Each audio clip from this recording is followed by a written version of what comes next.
The fork paused halfway to my mouth. "Since you're moving out soon, we'll give your room to your sister," my mother said, like it was already decided. The others kept eating. My sister smiled over her wine, smug and sure. I swallowed my bite, forced my jaw to stay loose, and nodded. "Sure," I said. They didn't know I'd quit the lease a week ago, and that I'd taken everything with me.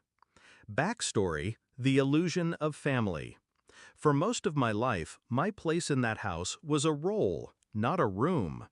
Provider, peacemaker, the one who paid on time and asked for nothing. After my father left, I covered the rent so my mother wouldn't have to move. I handled repairs, bills, even groceries. It wasn't generosity anymore, it was expectation. I used to believe they appreciated it. That was before I overheard my sister tell her friend she couldn't wait for me to finally get out of the way. The first sign. It started with little things. My laundry accidentally ending up in garbage bags. My groceries disappearing overnight. The bathroom shelf I'd paid for cleared to make room for my sister's endless beauty products. When I confronted my mother, she just shrugged. "You're too sensitive." But the moment that sealed it came 2 weeks ago. I came home early and heard them in the kitchen. My mother, my sister, her boyfriend, laughing. "Once she's gone, we'll repaint the walls. Might even knock out the closet for more space," my mother said. They were talking about my room, like I was already gone. The decision. I didn't say a word. I didn't argue, because anger only feeds them. Instead, I smiled that night in my own bed, looking at the walls they thought they'd inherit. I'd worked too hard to furnish this space. Every piece was mine. Every lamp, every shelf, every appliance in the kitchen I'd bought because they couldn't afford it. And suddenly, I knew exactly what I was going to do. The plan. First, I called the landlord. The lease was in my name. My mother never wanted the responsibility, so she'd let me handle it. I gave my 30-day notice.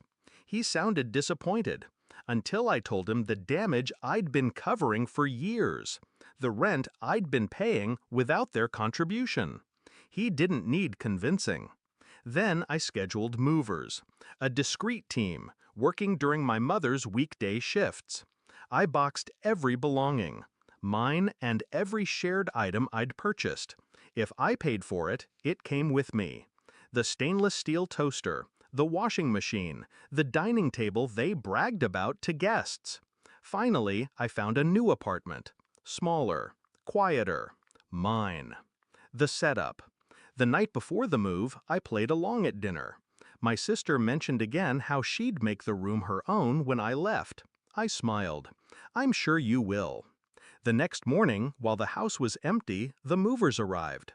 We stripped my room bare in under an hour.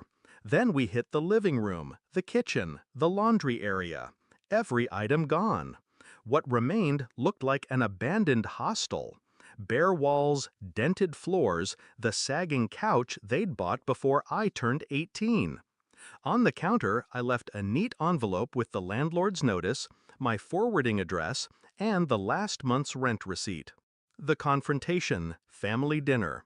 That night, I walked into the family dinner like nothing had happened. I'd timed it perfectly. My mother had come home late from work, too tired to notice the empty spaces before we left. Halfway through the meal, she dropped her little bomb.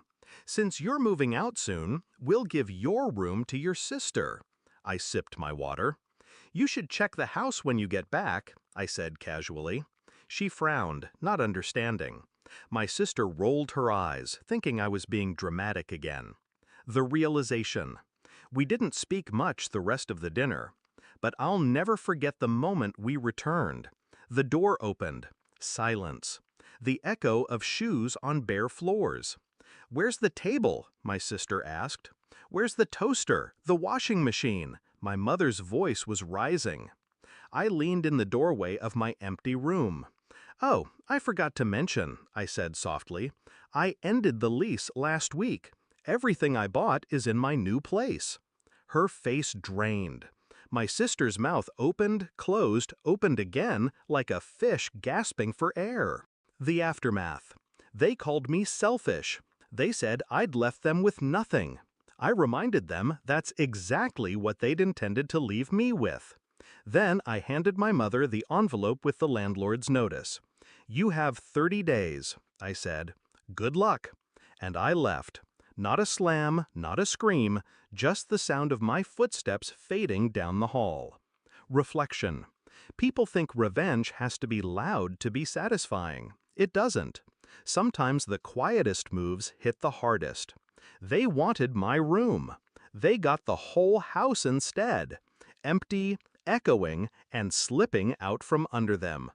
I ate alone that night in